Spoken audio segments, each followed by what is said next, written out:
Ratna Dewi, istri mantan Wakil Ketua DPRD Bali yang terlibat kasus peredaran narkoba mulai disidangkan. Sementara sidang perdana suaminya Mang Jangol rencananya akan berlangsung Kamis 1 Maret mendatang.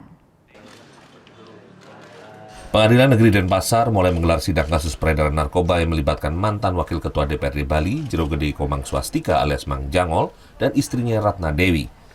Rencananya sidang perdana Mang Jangol akan berlangsung pada Kamis 1 Maret. Sedangkan pada Selasa sore kemarin, Pengadilan Negeri Denpasar telah menggelar sidang perdana terhadap terdakwa Ratna Dewi. Agenda sidang perdana yang dipimpin Hakim Ketua Ida Bagus Parto Bargawa ini yakni membacakan isi dakwaan. Dalam sidang tersebut, Ratna Dewi didakwa melakukan percobaan pemufakatan jahat untuk melakukan tindak pidana narkotika. Selain itu, dalam dakwaan tersebut, Ratna Dewi juga sempat melarikan diri dari pengejaran petugas.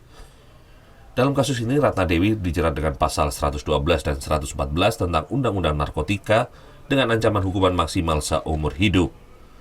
Sementara kuasa hukum Ratna Dewi, Nyoman Sudiantara, menjelaskan dalam sidang perdana pihak terdakwa tidak melakukan eksepsi atau keberatan terhadap isi dakwaan.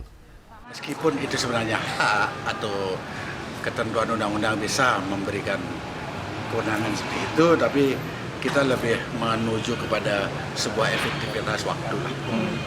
Terus juga nanti eksepsi itu memang bisa kita menyerang dengan mengacu pada pasal 143 ayat 1, 2, dan 3 bahwa dakwaan kabur atau abskur dan lain sebagainya. Tapi itu kan baru putusan selesai. Artinya janganlah bertele-tele, kita ingin lebih singkat, lebih cepat. Sebelumnya, pada Jumat 3 November 2017, Satres Narkoba Polresta Denpasar bersama Ditres Narkoba Polda Bali menggerebek rumah mantan Wakil Ketua DPRD Bali di Jalan Pulau Betanta, Denpasar. Dari hasil penggerebekan ini, petugas mengamankan 9 orang tersangka, diantaranya Mang Jangol, istrinya, kakak kandungnya, serta anak buah Mang Jangol.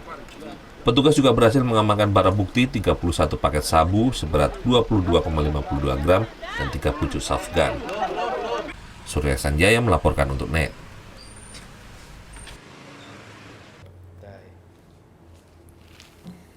Udah selesai kan nontonnya? Nah, jadi jangan lupa buat like, komen, dan subscribe ya.